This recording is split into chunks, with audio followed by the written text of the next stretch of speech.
Right, I'm going to talk about resizing digital files for projected image competitions. So why would you want to resize your images? You might want to print an image. You might want to enter a PDI, that's a projected digital image competition.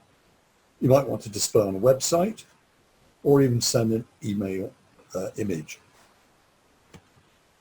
So typical requirements for a PDI competition is 1920 pixels wide by 1200 pixels high for the maximum.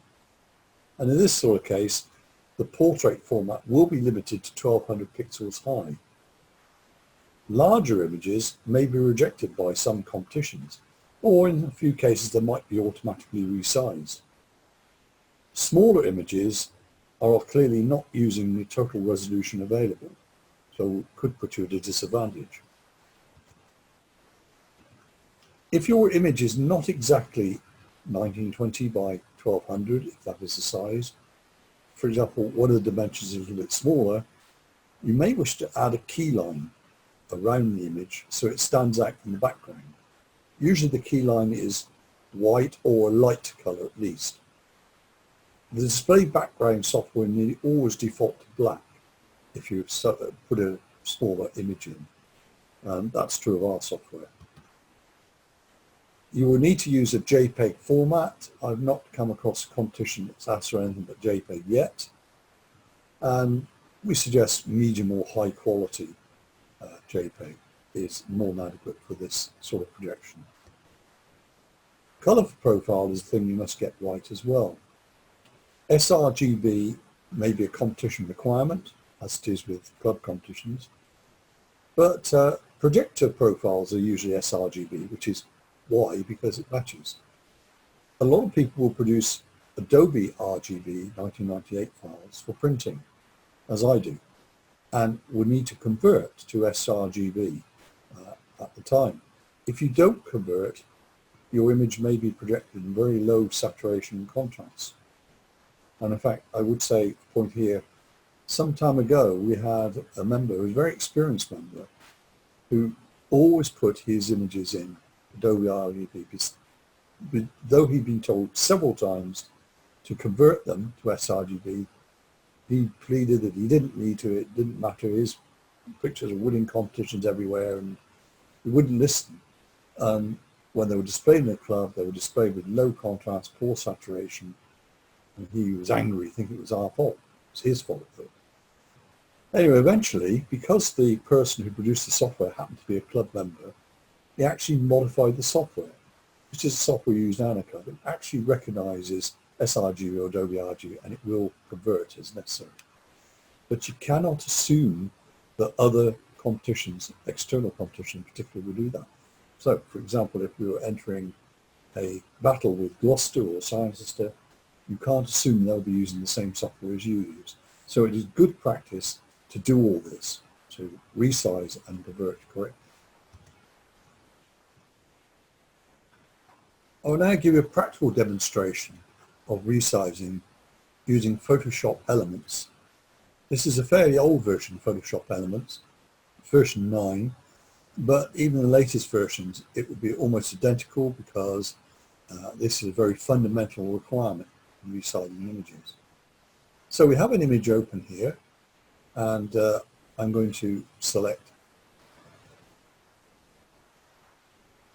Image, Resize, Image Size,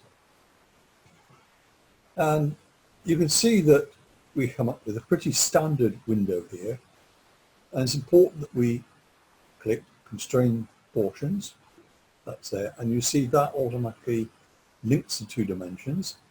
This means that we don't change the aspect ratio. So if we change one of these dimensions, the other will change automatically. We also need to ensure we have resample image clicked on, because we're going to reduce the size of the image. This is a 4.5 by 2.6 thousand pixels, so it's going to have to be reduced for our projection. And resample allows it to do that. You also have a choice of how it resamples. and it helpfully says best for reduction for bicubic sharpening. So that's why we select that one. Interesting that it always had that helpful information in Elements, but for many, many years, Photoshop didn't have that. You just chose the algorithm, just listed them, but there's no help in it. And interestingly, a lot of professional photographers complained, why are you giving this helpful information in Elements, not giving it to us? So they later included it. So here we have 4,532 pixels. Well, we need 1920 for our projection. Just to emphasize again, 1920 is the projection limit for our club projector. You will come across other figures in other competitions.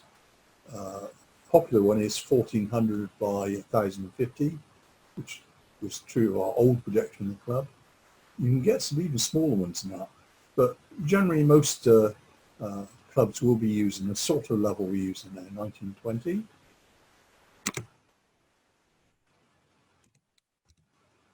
And you'll see that automatically the height is set to 1110, which is below the 1200 we need, so that's fine. So all we need to do, by the way, you can ignore all these are all to do with printing and don't have anything to do with what we're doing. So that's okay, and you can see it's resized it. You can put the screen so we can just enlarge it again, but it still looks fine, and it's now the correct size for projection. Now what we need to do is to do a couple of other things. Edit.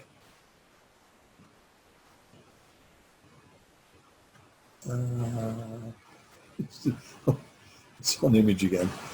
Convert color profile, and you need to convert to sRGB profile. Now you notice that the only other alternative is to convert to Adobe RGB. That's grayed out because it's already Adobe RGB. So that's converted the profile, so that will be correct now. All we now need to do is to save the image. Save as.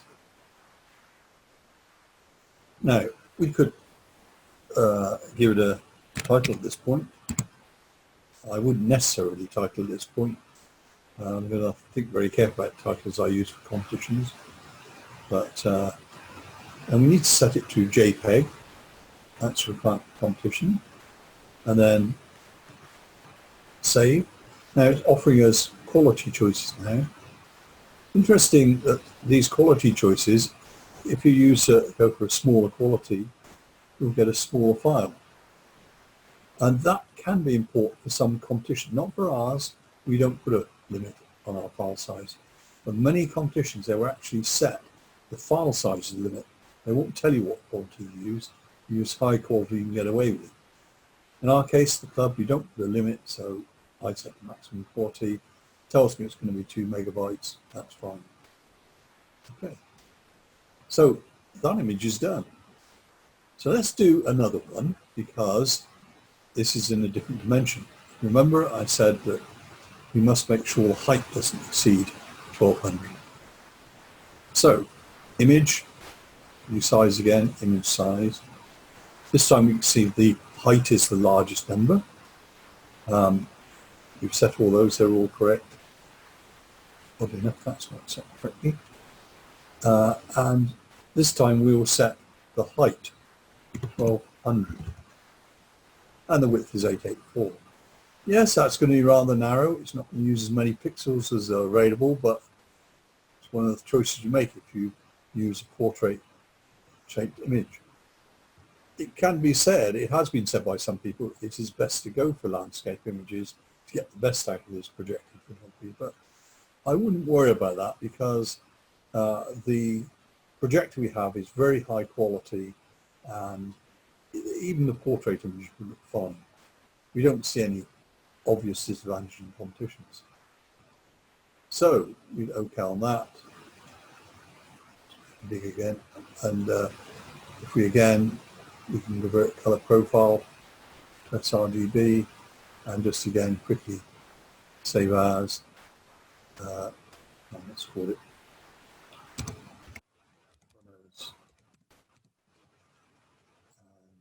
select JPEG, save.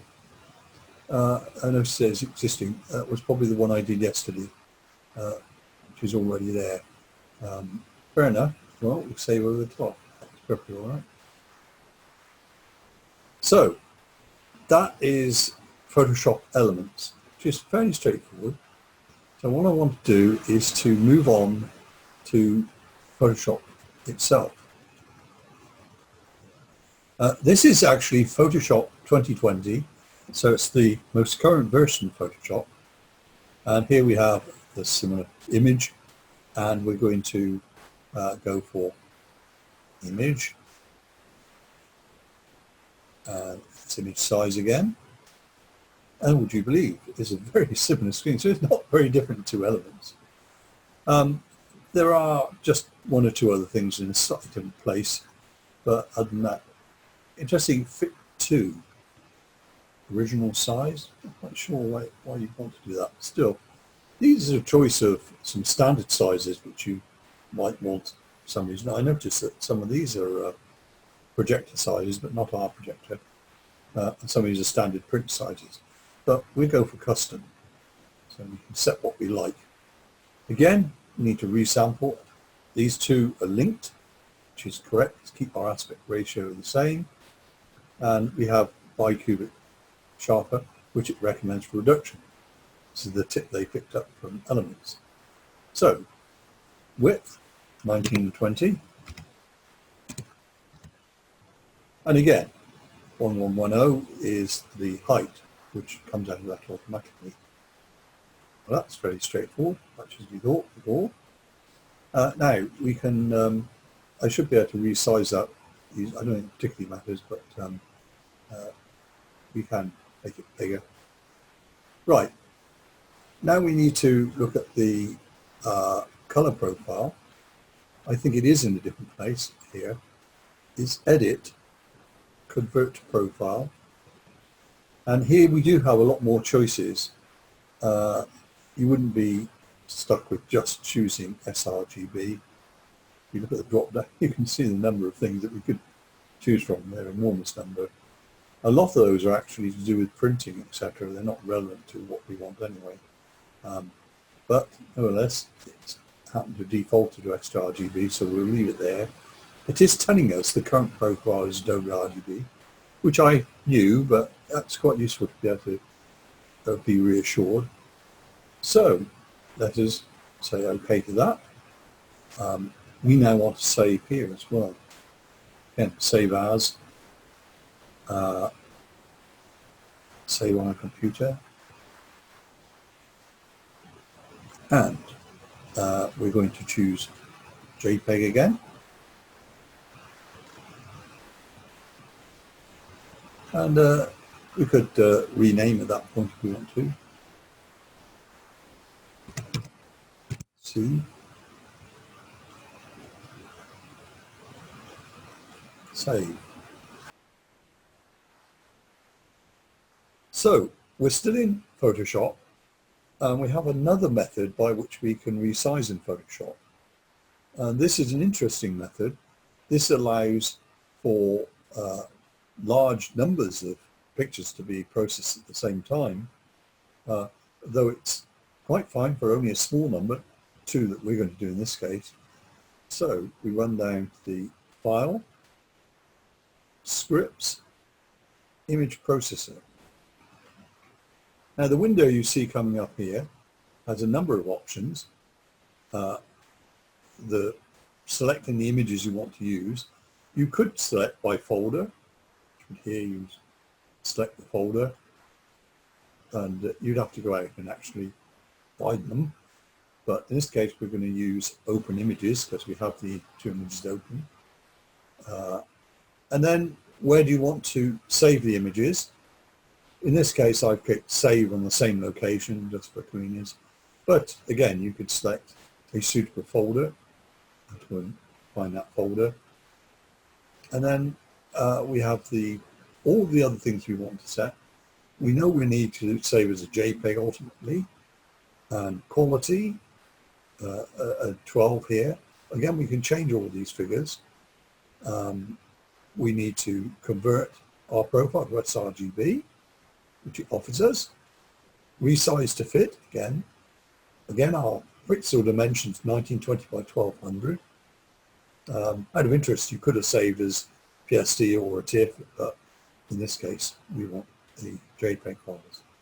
Other things you could do, you could run an action. That action would be a choice of, interesting, so it's got some default actions, vignette selection, all sorts of things that you could do at the same time if it was relevant to processing your pictures. But in this case, we only want to do this simple resizing, and all those are set now. Run, and it will resize for us. Momentarily, we saw the resized images there, and they will be stored in the appropriate place. You can then enter them into your competitions.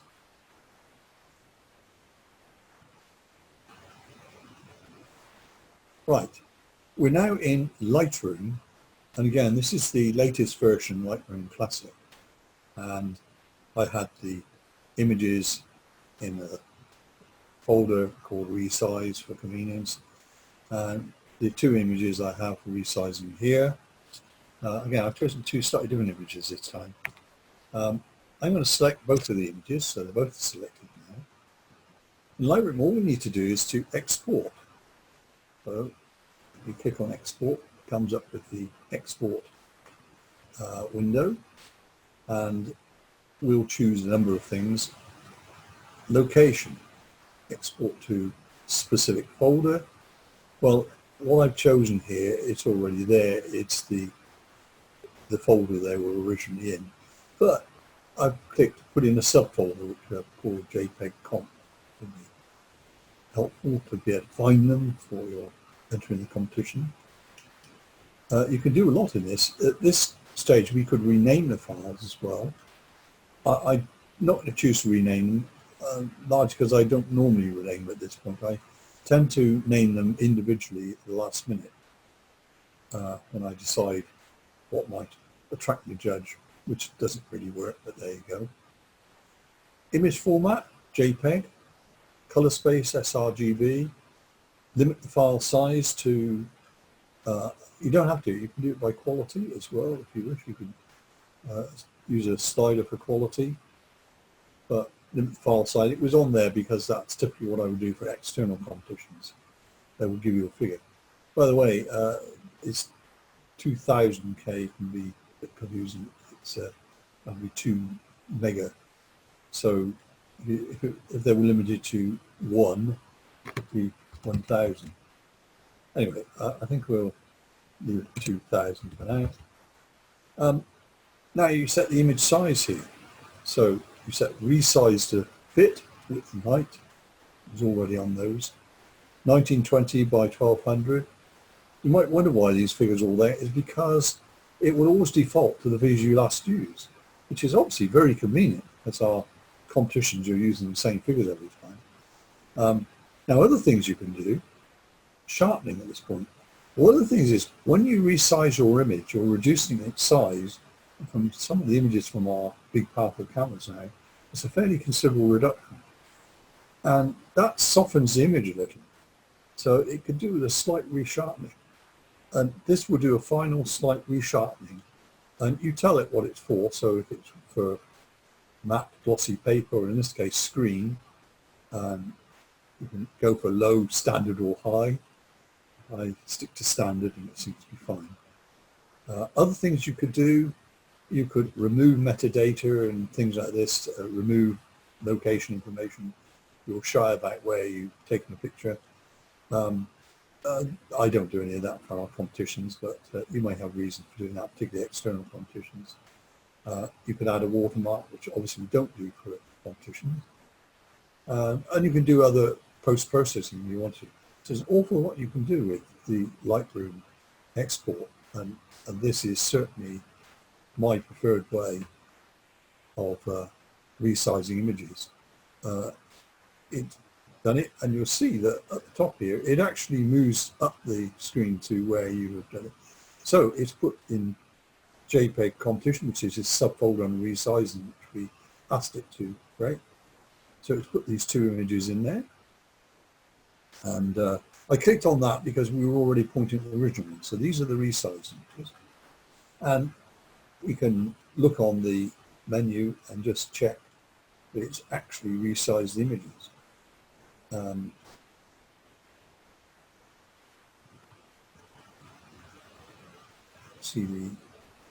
That's the portrait image.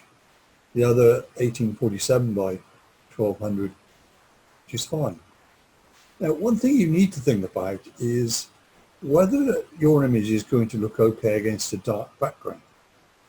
Remember, it's been projected against black. In my view, this one would be fine. You wouldn't need to put a line around this.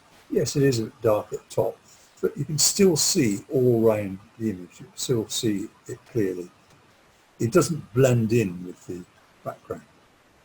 But if we take a look at this image, I think this particular image, this is blending in this area. It's maybe not the worst example, but some images, it really distracts and looks very poor. So I think this is an example where we might draw a line around the image, give a keystone. Now, to do that, the easiest thing to do is to do it in Photoshop, would you believe, rather than Lightroom. But obviously we can move directly to Photoshop from Lightroom.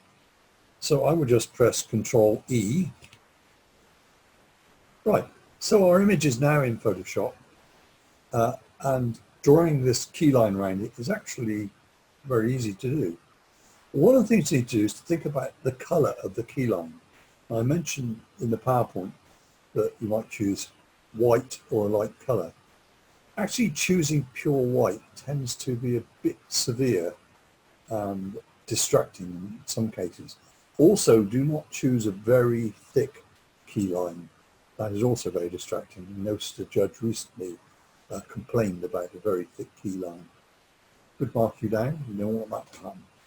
So, in choosing color, what I normally do, I use the color picker, and I actually go round and pick a suitable color, usually out of the picture. For some reason, not on the it is now. What I usually do is to find a lighter area of the picture that might make a nice keynote. So I choose a really light area, like that, for example, and you see the color is the foreground color. That's important because it will automatically pick that up. So what we do now is we do Control A, that will select the whole image. And if we choose Edit, Stroke, we now set the width. In this case, we're talking about, we've already resized the image, so 1 pixel will be quite wide enough for this. If you put the stroke on the full size image that you start with, put a TIFF image in my case, before it's resized, you probably need to make it a bit wider, probably 3-4 pixels. But in this case, 1 would be enough. Color, it defaults to the foreground color, so that's fine. You have to choose location. There's no use choosing outside because you won't see it if it's outside the picture. If it's center, it would be split in half. So you want it inside the picture. Also, be careful not to choose a picture where there's something very critical touching the edge of the picture. You really shouldn't come that close anyway. Blending normal, past 100%, go for it. Now that's still selected at the moment, so if we deselect, you now see the line around the picture. And you'll see now, right here, it shows up nicely. There's not a problem anymore. Judge will be pleased with that. He'll view your picture as you intended it to be shown. Fine, so that is resizing. So we have covered aspects of resizing all images using Photoshop Elements, Photoshop, and Lightroom. But there may be some of you who actually resize your images using other software. Well, don't worry. you'll find in most software it's very similar. So hopefully you will be able to follow it, and I hope this has been useful to a number of you.